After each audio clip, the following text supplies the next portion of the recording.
అమెరికాకి Iran big warning ఇచ్చింది. తమ దేశాధినేతను టార్గెట్ చేయాలనుకుంటావా, మా సుప్రీం లీడర్ టచ్ చేసి చూడు, అమెరికా మాడి మసైపోద్దన్న చందంగా అక్కడి ప్రధాని మసూద్ పెజెస్కియాన్ ఒక ట్వీట్ చేశారు. ఇరానియన్ ప్రెసిడెంట్ పెజెస్కియాన్ సంచలన వ్యాఖ్యలతో ఇప్పుడు అమెరికా ఏం చేస్తుందో చూడాలి. సుప్రీం లీడర్ అలీ ఖమేనీ పైన దాడి జరిగితే ఇక యుద్ధమే అంటున్నారు ఆయన. ఖమేనీపై దాడి పూర్తి స్థాయి ఇరాన్ దాడికి సమానం అని చెప్తున్నారు పెజెస్కియాన్.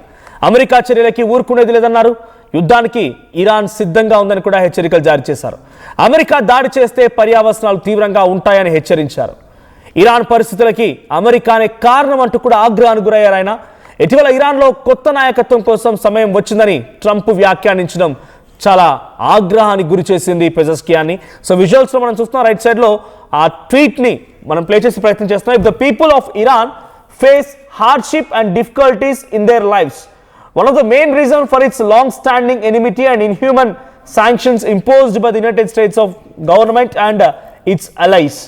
Any aggression against supreme leader of our country is tantamount to all-out war against the Iranian nation.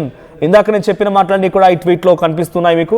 So ఇక్కడ ఈరోజు ఈ దేశం ఇంతటి దయనీయమైన పరిస్థితిని ఎదుర్కొంటుందనంటే దానికి ఇన్హ్యూమన్, ఇందాక నేను ఒక మాట కూడా అన్నాను, హ్యూమానిటేరియన్గా ఉన్నటువంటి వ్యక్తులు ఒబామా, తర్వాత జో బైడెన్, అంతకంటే ముందు ఇంకా చాలామంది ఉంటే ఉండొచ్చు. కానీ ఎప్పుడైతే అమెరికా అధ్యక్షుడిగా డొనాల్డ్ ట్రంప్ అయ్యాడో ఇన్హ్యూమన్గా, అంటే మానవత్వం లేదు మనిషికి, అసలు మానవత్వం లేదు. ఒక రకంగా ఆయన ఇంకా చాలామంది విశ్లేషకులు ఆగ్రహం వ్యక్తం చేసే వాళ్ళు ఏం చెప్తున్నారు, అసలు మనిషే కాదు అంటున్నారు డొనాల్డ్ ట్రంప్ని. ఆయన అసలు మనిషే కాదని కూడా అంటున్నారు. ఇప్పుడు ఇక్కడ ఇన్హ్యూమన్, అదే మానవత్వం లేని మనిషి. సో ఆయన కారణంగానే ఈరోజు ఇరాన్లో ఇటువంటి విపత్కర పరిస్థితి వచ్చింది. అంతర్యుద్ధాన్ని రెచ్చగొట్టాడు. అలైస్ అని కూడా చూడండి అక్కడ, one of the main reasons for its long standing enmity and inhuman sanctions imposed by United States government and its allies, అంటే తన సహచరులు కూడా, లేకుంటే సంబంధికులు, మద్దతుదారులు, ఇవన్నీ కూడా వస్తాయి. సో అలైస్ సంబంధికులు, మద్దతుదారులు ఎవరు? ఇజ్రాయిల్, ఇరాక్, సౌదీ, ఖతార్, ఇవన్నీ కూడా సంబంధికుల కింద మనం పరిగణించవచ్చు. అంటే ఈ రకంగా వాళ్ళంతా కూడా ఒక దేశం పైన ఇంతటి విచ్చలవిడితనాన్ని ప్రయత్నం చేశారా, ఇంత దారుణాతి దారుణమైన పరిస్థితులకు దారి తీశారన్న రకంగా ఆయన ఆగ్రహానికి గురవుతున్నారు. So Masoud Pezeshkian Iran president, so ఆయన మాట్లాడుతున్న మాటలు ఇప్పుడు హాట్ టాపిక్గా మారాయి. ఏకంగా we are ready for the war, కింద చూడండి, any aggression against the supreme leader of our country is tantamount to the war, అంటే డైరెక్ట్గా ఇక యుద్ధాన్ని ప్రకటించడం. ఆయన ఏమని అంటే మా దేశాన్ని అన్నట్టే. So against the Iranian nation, అది దేశానికి వ్యతిరేకంగా యుద్ధాన్ని చేయడమే. ఇక్కడ ట్రంప్ ఏం చేస్తున్నాడు, అందుకే ద్వంద్వ వైఖరి. ఆయన దేశ ప్రజలను ఎవరైనా ముట్టుకుంటే నేను వస్తాను, సుప్రీం లీడర్ అలీ ఖమేనీ చంపేస్తాను అని చెప్పి ఆ ట్రంప్ చెప్తున్నాడు. కానీ అలీ ఖమేనీని చంపడం కూడా దేశాన్ని అన్నట్టే. నువ్వు దేశ ప్రజలేమో గొప్ప, ఆ లీడర్ ఏమో తప్పు అంటున్నావు. అంటే నీ స్వార్థ ప్రయోజనాలు ఉన్నాయి ఇక్కడ. ఆ దేశ ప్రజలేమో చాలా గొప్పవాళ్ళు, కానీ దేశ అధ్యక్షుడు మాత్రం నీకు చెడా, అంటే ఆయన ఉండడం నీకు నచ్చడం లేదు. బికాస్ నీ మాట వింటేనే నీకు నచ్చుతారు. ఓ పాకిస్తాన్ షహబాజ్ షరీఫ్ లాగా, లేకపోతే ఇంకెవరో పాపం గ్రీన్లాండ్కి సంబంధించిన దేశస్తుల్లాగా, తర్వాత ఫ్రెడరిక్ డెన్మార్క్ లాగా, ఈ తర్వాత ఇటువైపు వెనిజులాకు సంబంధించి మెడ్రో లాగా నువ్వు చెప్పిన వినాలి, లేకపోతే సంఖ్యలు వేసుకొని నీతో పాటుగా జైల్లో ఉండాలి, మీ దగ్గర బందీ అయి ఉండాలి. అప్పుడు మాత్రమే నీకు ఆ దేశ అధ్యక్షుడు నచ్చుతాడు, లేదంటే నచ్చడు. షహబాజ్ షరీఫ్ లాంటి వాడు కుక్కను పెంచుకుంటున్నాడు చూసారా, అందరు కుక్క అనుకుంటే పొరపాటే. అయతుల్లా అలీ ఖమేనీని ఆ రకంగానే ఉంచుకోవాలి, పక్కన పెట్టేసుకోవాలి, బల్లెల్లా మారే అవకాశం ఉంది. ఇరాన్ నా మాట వినడం లేదు. మొన్న మధ్య భారత్ పైన దాదాపు ఇక్కడ విషయం ఏంటంటే, నేను ఈ మాట చెప్పడానికి కొంత ఇబ్బందిగా అనిపిస్తున్నా, బట్ మనం కూడా కొంత జాగ్రత్తగా ఇప్పటి నుంచి ఉండాల్సిందే, మనమంతా జాగ్రత్త పడాల్సిందే.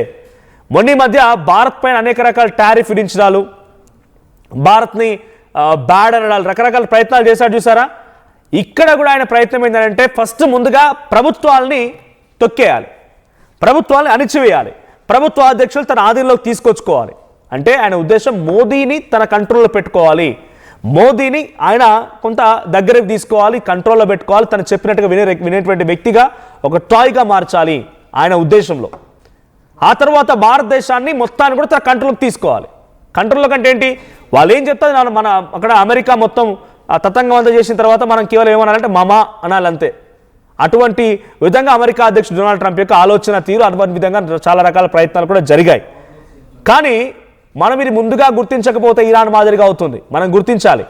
ఇవన్నీ గుర్తించి అమెరికా దేశంలో ఎప్పుడైనా ఎటువంటి సిచ్యువేషన్ ఉన్నా కూడా మనం దాన్ని గమనిస్తూనే భారత్పై ఏం మాట్లాడుతున్నాడు, భారత్ గురించి ఎటువంటి అవాక్కులు చవాక్కులు పేలుస్తున్నాడు గమనించి మనం వేరే దేశంతో పోరాటంలో అందరం ఐక్యం కావాలి. లోపల రాజకీయ విభేదాలు, కక్షలు, కుట్రలు, కుతంత్రాలు, ఇంకేదైనా రాజకీయ ఎత్తుగడలు ఉంటే మీరు విభజించుకోండి, ఏదైనా మాట్లాడుకోండి.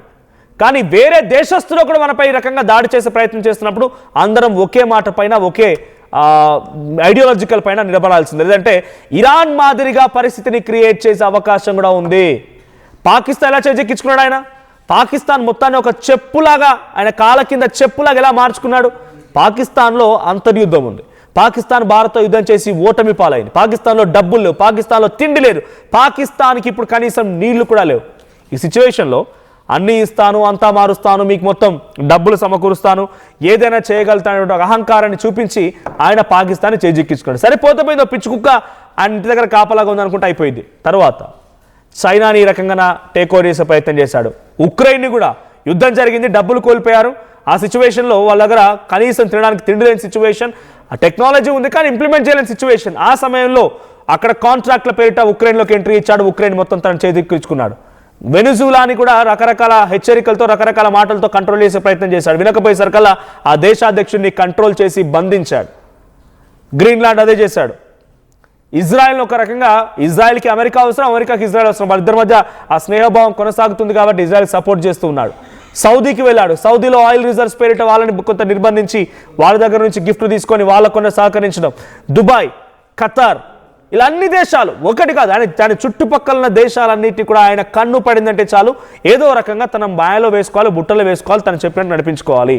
లేదు అని అంటే ఇరాన్ మాదిరిగా భయపెట్టడాలు, అధ్యక్షుడు మంచోడే కానీ ప్రజలే బ్యాడ్ అనడాలు, లేకపోతే ప్రజలు తప్పు మంచి వాళ్ళే కానీ అధ్యక్షుడు చెడ్డవాడని చెప్పడాలు, ఒక ఇంటర్నల్ కాన్ఫ్లిక్ట్స్కి క్రియేట్ చేసేటువంటి పరిస్థితులకి ఆయన కారణమవుతున్నాడు.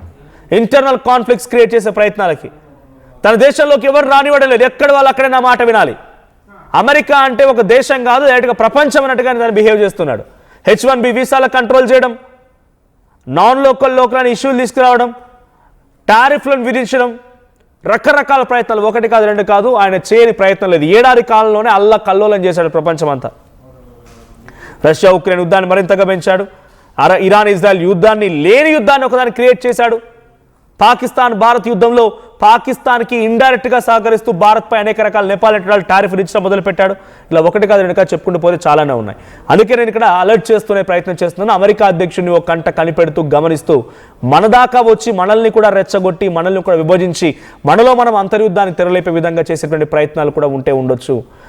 వేరే దేశస్తులు మన దేశంపై ఈ రకమైన కుట్రలు చేస్తే డెఫినెట్గా ఏకం అవ్వాల్సిందే. అదే మన దేశంలో ఉన్నటువంటి విభేదాలు, రాజకీయ ఎత్తుగడలు, ఇంకేదైనా ఉంటే మీ ఇష్టం అది. కానీ ఇక్కడ ఇప్పుడు మసూద్ పెజెస్కి ఉన్నాడు కదా, ఆయన ట్వీట్ చూడండి ఏం కనబడుతోంది. మా supreme leader Ali Khamenei touch చేస్తే మా దేశాన్ని టచ్ చేసినట్టే, మా ప్రజల్ని టచ్ చేసినట్టే, మేము కూడా యుద్ధానికి సిద్ధంగా ఉన్నాం. నువ్వు నీ తొత్తులు, అది ఇజ్రాయెలే కానివ్వండి ఇంకే దేశాలైనా కూడా, మీ తొత్తులు మాపై దాడి చేసే ప్రయత్నం చేస్తే వీఆర్ ఆల్సో గోయింగ్ టు రిటిలియేట్, మేము మిమ్మల్ని తిప్పి కొడతాము, మిమ్మల్ని అంతమొందిస్తామన్న రకంగా వాళ్ళు కూడా ట్వీట్ చేయడం చూస్తూ ఉన్నాం. ఏదేమైనా ఇరాన్ ప్రెసిడెంట్ మసూద్ పెజెస్కియాన్ ట్వీట్ ఇప్పుడు సంచలనంగా మారింది. అమెరికా మరి దీనిపై ఎటువంటి రెస్పాన్స్ ఇస్తుందో చూడాలి. అనేక మార్లు ఇదే రకంగా ఇరాన్ అలీ ఖమేనీ నుంచి, లేకపోతే ఇరాన్ గవర్నమెంట్ నుంచి, లేకపోతే ఇరాన్ ప్రెసిడెంట్ ఈ మాదిరిగా ట్వీట్ చేయడం డొనాల్డ్ ట్రంప్ గమనించి మరింతగా తన యుద్ధాన్ని, తనకున్నటువంటి ఆహాన్ని ఇంకా పెంచుకుంటూనే పోతాడు కానీ తగ్గించాడు. ఈ మధ్య కాలంలో 2 రోజుల క్రితం నుంచి నెతన్యాహు రష్యా అధ్యక్షుడు పుతిన్తో మాట్లాడిన తర్వాత, ఇజ్రాయెల్ అధ్యక్షుడు నెతన్యాహు పుతిన్తో మాట్లాడిన తర్వాత యుద్ధం కొంత కంట్రోల్లోకి వచ్చిందా? అంతర్యుద్ధం మాత్రమే మిగిలిపోయిందా? మిగిలిన అమెరికా ఇక ఇరాన్ని టార్గెట్ చేయడం ఆపేసింది అనే రకంగా అంతా మాట్లాడుకున్నాం. కానీ ఇప్పుడు మళ్ళీ పెజెస్కియాన్ మాటలతో, పెజెస్కియాన్ ట్వీట్తో యుద్ధం ఇంకా ఆగలేదు, యుద్ధం ఇంకా కొనసాగుతూనే ఉంది. అమెరికాని మరోసారి హెచ్చరించడంతో అమెరికా మళ్ళీ ఎలా రియాక్ట్ అవుతుందో చూడాల్సిన అవసరం కూడా ఉంది. ఏదేమైనా అంతర్యుద్ధంతో 5,000 మంది ఇప్పటికే ఇరాన్లో మరణించారంట. 500 మంది సైన్యం, 5,000 మంది సామాన్య జనం, 25,000 మందిని ఇప్పటికే అరెస్ట్ చేసి జైలుకి పంపించారు. కేవలం ఒక దేశ అధినేత, ఒక దేశ అధ్యక్షుడు చేసినటువంటి ఆ ట్వీట్లు, ఆ మాటలతో, ఆయన చేసినటువంటి ఒక ప్రోద్బలంతో ఈ స్థాయిలో సిచ్యువేషన్ కొంత ఎక్స్ట్రీమ్ కనబడుతుంది. ఇజ్రాయెల్ కొన్ని డ్రోన్లను కూడా పంపించింది. ఇప్పుడు ఇజ్రాయెల్ ఇరాన్లోకి తన సైన్యాన్ని కూడా పంపించినట్టుగా తెలుస్తోంది. సో సైన్యం వెళ్తున్నటువంటి ఆ యుద్ధ విమానాలు కనబడుతున్నాయి మనకి. ఆ యుద్ధ విమానాలు విన్యాసాలు చేస్తూ ఉన్నాయి. సో ప్రస్తుతం ఇరాన్ లో ఒక హై టెన్షన్ వాతావరణం. ఒకసారి విజువల్ చూద్దాం. 我操，这个明明就是美国的吧？啊，支鲁干，美国支鲁干。我靠，你这是要去打伊朗吗？这边就是阿联酋这边直升机已经在集结了，已经往伊朗方向飞过去了。来飞过来的低空侦察，对面是伊朗。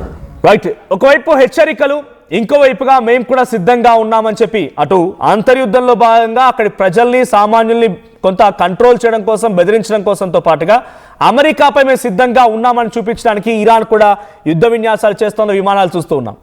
యుద్ధ విమానాలకు సంబంధించిన విజువల్స్ చూస్తున్నాం. విన్యాసాలు చేస్తోంది అది ఇరాన్ గగనతలం పైన ఇరాన్ ప్రభుత్వం చేసేటువంటి యుద్ధ విన్యాసాలు. అక్కడి ప్రజల్ని కొంత సమన్వయపరుచుతూ ప్రజల్ని కొంత కామ్గా ఉండమని ఇండికేషన్ భయపెట్టడంతో పాటుగా అమెరికాని కూడా హెచ్చరించేటువంటి ఒక సిచ్యువేషన్ ఇరాన్లో కనిపిస్తోంది. సో ప్రస్తుతానికి మరి ఈ సిచ్యువేషన్లో ఇంకా ఇరాన్ ఈ రకంగా మాట్లాడుతుంది అని అంటే, నేతన్యాహు పుతిన్ ఫోన్ కాల్ తర్వాత అమెరికాని కంట్రోల్ చేసే ప్రయత్నం నేతన్యాహు చేశారు. ఇన్ఫ్లేషన్ స్టార్ట్ అయింది, మీ డాలర్ వాల్యూ పడిపోయింది, ఆగమాగమవుతుంది ప్రపంచం అంతా, ఊరుకోమని చెప్పి ట్రంప్ని నేతన్యాహు కన్విన్స్ చేశారంట. మరి దీంతో యుద్ధం ఆగిపోతుంది, ఇక యుద్ధం ఉండదు అనేటువంటి సిచ్యువేషన్లో మరోసారి ఇరాన్ ఈ మాదిరిగా ట్వీట్ చేయడాలు, యుద్ధ విన్యాసాలు చేయడాలతో మరి అమెరికా రియాక్షన్ ఎలా ఉంటుందో చూడాలి. ఏదేమైనా ఇరాన్లో మాత్రం ఇప్పటికైతే ఒక అంతర్యుద్ధం కొనసాగుతూనే ఉంది. మరి యుద్ధం పరిణామాలు ఎలా ఉంటాయి, ఏ రకంగా రియాక్షన్ ఉంటుందో చూడాలి. సో యాజ్ ఆఫ్ నౌ ఎటు చూసినా కూడా అక్కడ యుద్ధ వేగాలు కమ్ముకు ఉన్నాయి. అంతర్యుద్ధం కానివ్వండి, లేకపోతే బయట నుంచి అమెరికా చేసేటువంటి యుద్ధం కానివ్వండి, ఒక ఆందోళన వాతావరణం నెలకొంది. సో ఈ సిచ్యువేషన్లో డొనాల్డ్ ట్రంప్ ఏ రకంగా రియాక్ట్ అవుతారో చూడాలి. సో డొనాల్డ్ ట్రంప్ అధ్యక్షుడిగా అయిన తర్వాత నుంచి ఈ మాదిరిగా యుద్ధాలు రావడాన్ని చాలా క్లియర్గా మీకు చెప్పే ప్రయత్నం చేశాను. సో మీ అభిప్రాయం ఏంటి? డొనాల్డ్ ట్రంప్ని ఏం చేస్తే బాగుంటుంది, ఆయన ఎలా కంట్రోల్ చేయొచ్చు, లేదు ఆయనపై మీ అభిప్రాయం ఏంటో జనరల్ పర్స్పెక్టివ్లో కామెంట్ చేసే ప్రయత్నం చేయండి. 我操，这个明明就是美国的吧？啊，支鲁干，美国支鲁干。我靠，你这是要去打伊朗吗？我操，这什么东西啊？这个，这个有点好看啊！已经往伊朗方向飞过去了。